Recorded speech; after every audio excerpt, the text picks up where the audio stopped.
2 Chronicles 9.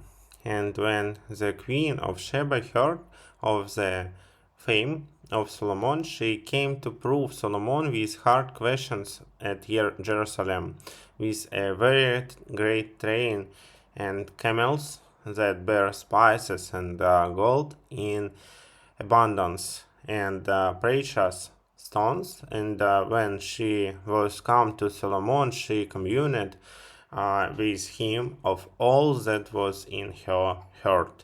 And Solomon told her all her questions, and there was not anything hid from Solomon which he told her not.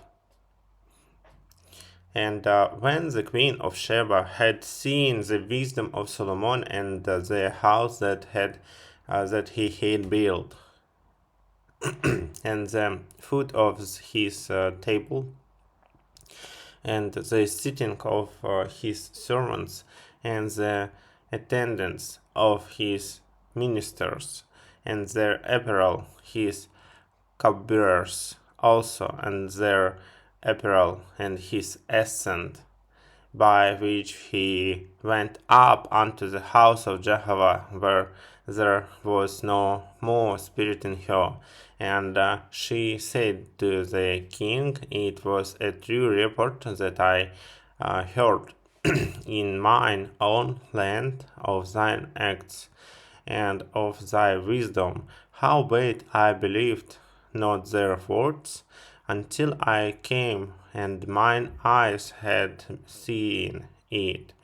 And behold, the health of the greatness of thy wisdom was not told me. Thou excellest the fame that I heard. Happy are thy men, and happy are thy servants that stand continually before thee, and hear thy wisdom.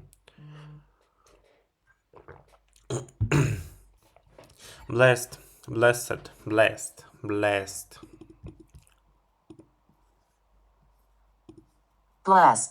Blessed be Jehovah thy God, who delighted in thee, to set thee on his throne, to be king for Jehovah thy God, because thy God loved Israel, to establish them forever.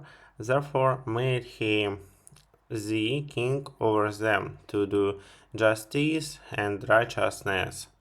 And she gave the king 120 talents of gold and spices in great abundance, and precious stones. Neither was there any such spice as the Queen of Sheba gave to King Solomon, and the servants also of Hiram, and the servants of Solomon that brought gold from Ophir brought elgam trees and precious stones. And the king made of the algam trees terraces for the house of Jehovah and for the king's house, and harps and psalteries for the singers. And there were none such seen before in the land of Judah. And the king Solomon gave to the queen of Sheba all her desire whatsoever she asked, besides that which she had brought unto the king. So she returned and went to her own land, she and her servants. Now the weight of gold that came to Solomon in 1 year was 636 talents of gold.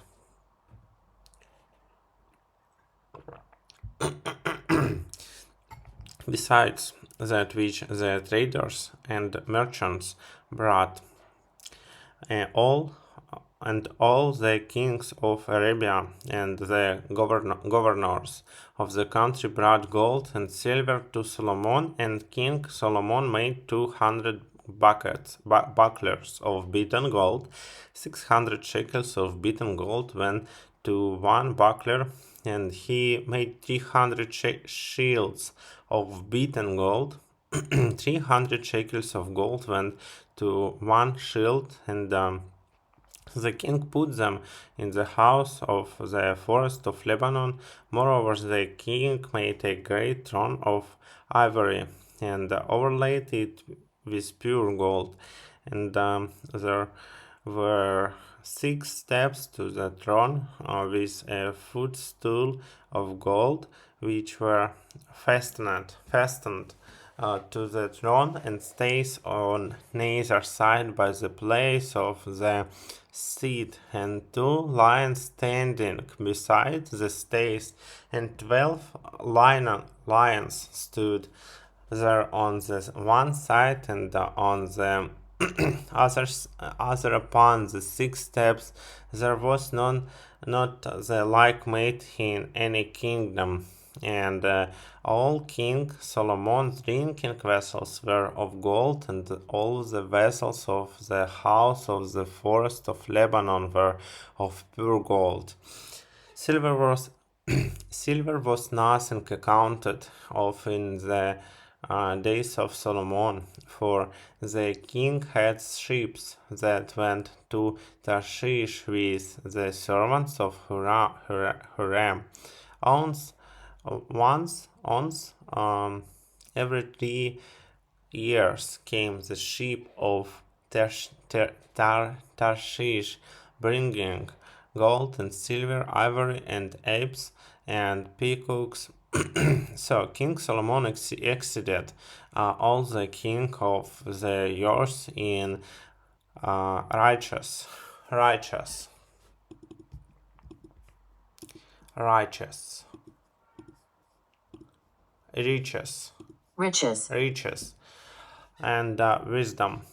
And all the king of the years sought the presence of Solomon to hear his wisdom which God had put in his heart, and they brought every man his tribute, vessels of silver and vessels of gold, and remained and remain armor and spices, horses and mules, rate year by year. And Solomon had 4,000 stalls for horses and chariots, and 12,000 horsemen that he bestowed in the chariot cities and with the king of Jerusalem. And he ruled over all the kings from the river even unto the land of the Philistines and to the border of Egypt. And the king made silver to be in Jerusalem as stones, and cedars made he to be as the sycamore trees that are in the lowland for abundance. And they brought horses for Solomon out of Egypt and out of all lands. Now the rest of the acts of Solomon, first and last, are they not written in the history of Nathan the prophet, and in the prophecy of Ahijah the Shilonite, and in the visions of Iddo? The seer concerning Jeroboam the son of Nebat. And Solomon reigned in Jerusalem over all Israel 40 years. And Solomon slept with his fathers, and he was buried in the city of David his father. And Rehoboam his son reigned in his stead.